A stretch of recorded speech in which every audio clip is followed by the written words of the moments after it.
You open your eyes, your heart's racing, there's a pole knocked over, a car wrecked somewhere behind you, and you're running on foot through the San Fernandino Valley at 1 a.m. with 2 other people.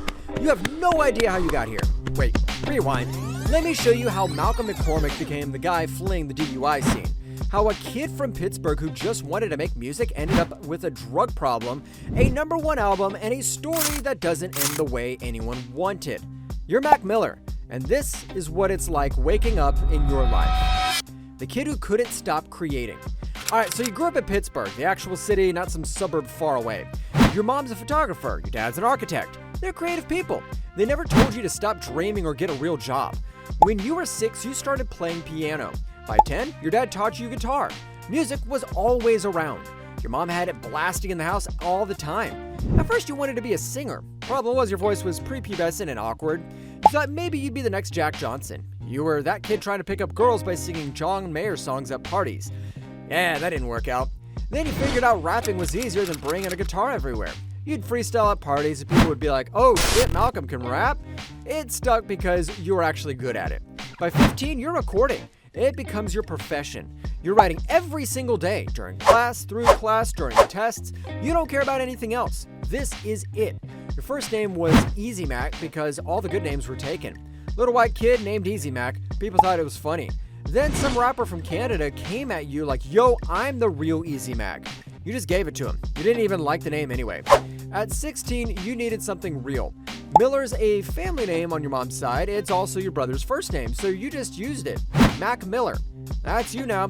Real quick, if you're vibing with this story, hit that subscribe button. These are the raw, unfiltered stories nobody else is telling. We're just getting started here. Building something real.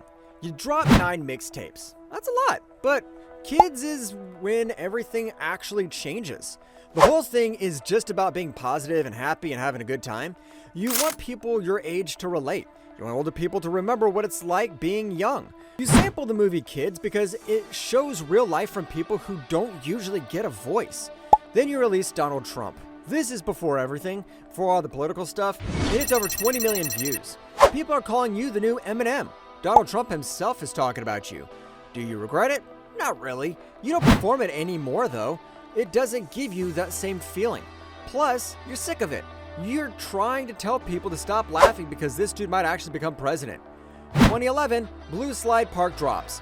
Your debut album, #1 on the Billboard 200. First independent album to do that in 16 years.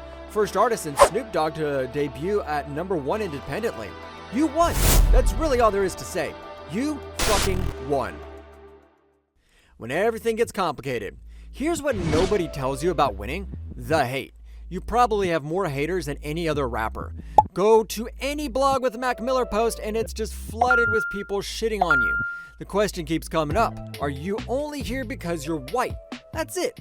You have to prove to yourself that you're more than just some white guy who got luck. You make watching movies with the sound off. It's different, deeper. You're getting stuff off your chest. Growing up. But here's where things start going sideways. You build this studio called the Sanctuary, and you just start sitting inside all day. You get bored. Then you think, well, I could just get high and have a whole adventure right here in this room. You stay in one room, just the studio. You literally never leave. It gets disgusting.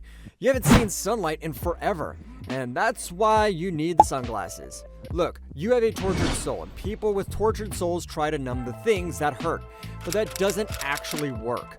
You have to face your problems head on. People ask you what you've been depressed about. Nice family, money, success. Why are you depressed? But that's the thing. It started with the success. Fame messes with your head because you read what people say about you and you know what you know to be true, and the lines just blur together. The rabbit hole. You had a drug problem for a long time. Not just in the music, but in life. You were depressed. You didn't wake up happy for months. Sometimes you'd look at yourself and say, I hate you, I wish you were never born. Why can't you be more like your brother Malcolm? You drink a lot of whiskey. That's how you sleep most nights. Just you and a bottle of Jameson in bed. It starts out making you feel smart and ends with you alone and depressed. Then the whiskey makes you too paranoid. You need something that numbs you more. You hate being sober. Someone offers you drugs. You're like, yeah, sure. And that gets bad fast when you have money. You try a drug, like it, then you just buy a ton of it. The albums you make during this time, super drug-induced. But are they great? Yeah, they're great. You're not going to pretend they weren't worth it. You went through too much to act like it was all for nothing. Finding your way back. You made good AM. You wanted it to feel like fresh air. The more sad music you made, the sadder you got. You need to change that. You were just tired. You thought being self-destructive would make you more interesting. It doesn't. Being clear-headed becomes the new high. You feel like a superhero. You hit 60 plus days sober at one point. You seem happy, clear-headed, no dark clouds hanging over you for days. You move to a new place. You drive your own U-Haul. You're trying to get a real-life experience. You learn how to go outside again. There's no point locking yourself up anymore. The world has too much to see. Someone asks you in an interview what emotion you want to tackle next. You think about it. Love. You want to make songs about love. That becomes the divine feminine. You're in love. Dating Ariana Grande? She's the greatest person in the world to you. An angel. You want people to appreciate love in all its forms. How complex and important it is. The album sounds like you've evolved. Not just as an artist, but as a person. When it all falls apart. Then everything crashes. The breakup happens, then the DUI. You're in the San Bernardino Valley around 1 a.m. Crash into a pole. It falls over, and you just run. You flee on foot with 2 other people. When the press happens, the breakup, the DUI, everything, it's too much. You're looking online and you already have your own feelings about what you went through. Why do you need room for everyone else's opinions too? You used to wake up and reach for your phone, scroll through Twitter and Instagram, get your ego built up and destroy it in 5 minutes every single morning. The story writes itself. Oh, here he goes, back to what we're used to. But honestly, it was the best thing that could have happened. You needed to hit that light bulb. Literally needed the whole thing to stop. You lived a certain life for 10 years with basically no real consequences. You always thought you'd end up fine no matter what. You go to Rick Rubin's house instead of rehab. Things were getting out of hand. You basically drunk dial him and he helps you out. What you realize is the less you talk, the happier you are. You were in love with someone, together for 2 years. Then it ended and you both moved on. That's it. The work never stops. You're working on something new. The working title is Circles right now. Feels good, comforting in a weird way. Music is the most important thing in your life. Always has been. As long as that's the foundation of everything you do, you're good. You have to be involved in music for the rest of your life.